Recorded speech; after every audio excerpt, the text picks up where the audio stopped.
When I was a very young person, I began my career as an actress.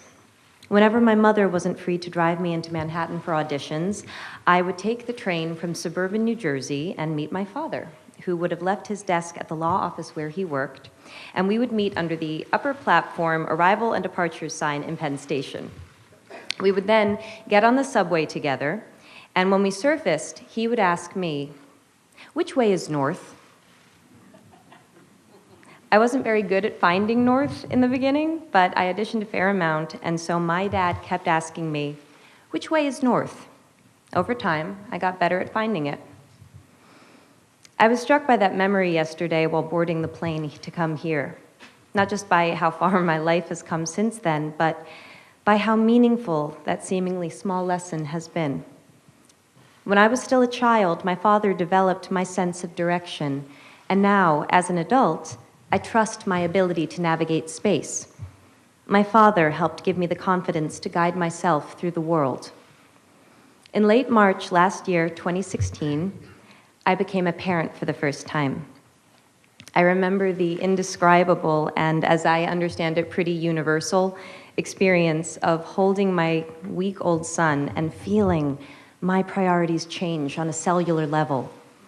I remember I experienced a shift in consciousness that gave me the ability to maintain my love of career and also cherish something else, someone else, so much, much more. Like so many parents, I wondered how I was going to balance my work with my new role as parent. And in that moment, I remember that the statistic for the US's policy on maternity leave flashed in my mind. American women are currently entitled to 12 weeks unpaid leave. American men are entitled to nothing. That information landed differently for me when 1 week after my son's birth, I could barely walk. That information landed differently when I was getting to know a human who was completely dependent on my husband and I for everything, when I was dependent on my husband for most things, and when we were relearning everything we thought we knew about our family and our relationship. It landed differently. Somehow, we and every American parent were expected to be back to normal in under 3 months. Without income? I remember thinking to myself, if the practical reality of pregnancy is another mouth to feed in your home, and America is a country where most people are living paycheck to paycheck, how does 12 weeks unpaid leave economically work? The truth is, for too many people, it doesn't. 1 in 4 American women go back to work 2 weeks after giving birth because they can't afford to take off any more time than that. That's 25% of American women. Equally disturbing, women who can afford to take a full 12 weeks often don't, because it'll mean incurring a motherhood penalty, meaning they will be perceived as less dedicated to their job and will be passed over for promotions and other career advancement. In my own household, my mother had to choose between a career and raising 3 children, a choice that left her unpaid and underappreciated as a homemaker, because there just wasn't support for both paths. The memory of being in the city with my dad is a particularly meaningful one, since he was the sole breadwinner in our house, and my brothers and my time with him was always limited by how much he had to work. And we were an incredibly privileged family. Our hardships were the stuff of other families' dreams. The deeper into the issue of paid parental leave I go, the clearer I see the connection between persisting barriers to women's full equality and empowerment and the need to redefine and in some cases destigmatize men's roles as caregivers. In other words, thank you.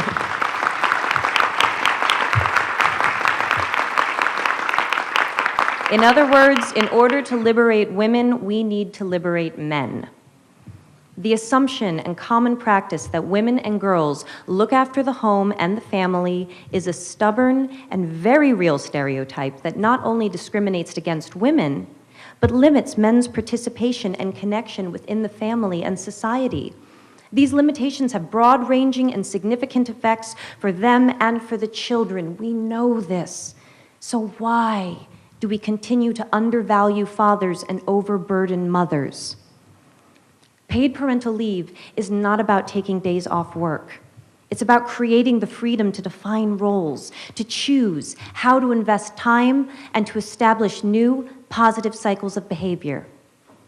Companies that have offered paid parental leave for employees have reported improved employee retention, reduced absenteeism and training costs, and boosted productivity and morale.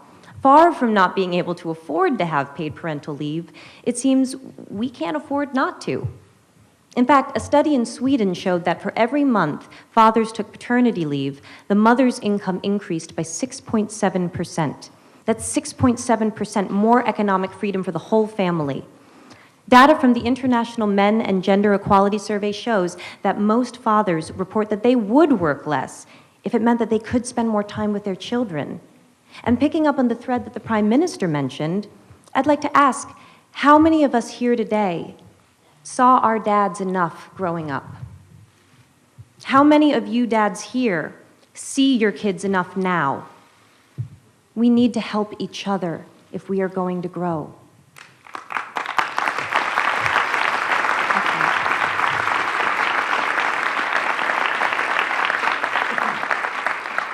Along with UN Women, I am issuing a call to action for countries, companies, and institutions globally to step up and become champions for paid parental leave. In 2013, provisions for paid parental leave were in only 66 countries out of 190 UN member states. I look forward to beginning with the UN itself, which has not yet achieved parity, and whose paid parental leave policies are currently up for review. Oh, you're going to see a lot of me. Let us lead by example in creating a world in which women and men are not economically punished for wanting to be parents. I don't mean to imply that you need to have children to care about and benefit from this issue. Whether or not you have or want kids, you will benefit by living in a more evolved world with policies not based on gender. We all benefit from living in a more compassionate time where our needs do not make us weak. They make us fully human. Maternity leave or any workplace policy based on gender can, at this moment in history, only ever be a gilded cage. Though it was created to make life easier for women, we now know it creates a perception of women as being inconvenient to the workplace. We now know it chains men to an emotionally limited path, and it cannot, by definition, serve the reality of a world in which there is more than one type of family. Because in the modern world, some families have two daddies. How exactly does maternity leave serve them?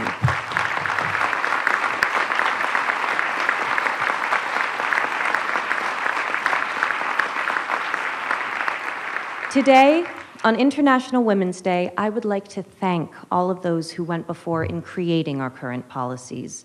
Let us honor them and build upon what they started by shifting our language and therefore our consciousness away from gender and towards opportunity. Let us honor our own parents' sacrifice by creating a path for a more fair, farther-reaching truth to define all of our lives, especially the lives of our children. Because paid parental leave does more than give more time for parents to spend with their kids. It changes the story of what children observe and will from themselves imagine possible. I see cause for hope. In my own country, the United States, currently the only high-income country in the world without paid maternity, let alone parental leave, great work has begun in the states of New York, California, New Jersey, Rhode Island, and Washington, which are currently all implementing paid parental leave programs. First Lady Chirlane McCray and Mayor Bill de Blasio have granted paid parental leave to over 20,000 government employees in New York City. We can do this. Bringing about change cannot just be the responsibility of those who need it most. We must have the support of those in the highest levels of power if we are ever to achieve parity. That is why it's such an honor to recognize and congratulate pioneers of paid parental leave like the global company Danone. Today, I am proud to announce Danone Global CEO Emmanuel Faber as our inaugural He for She thematic champion for paid parental leave. As part of this announcement, Danone will implement a global 18 weeks, gender-neutral, paid parental leave policy for the company's 100,000 employees by the year 2020.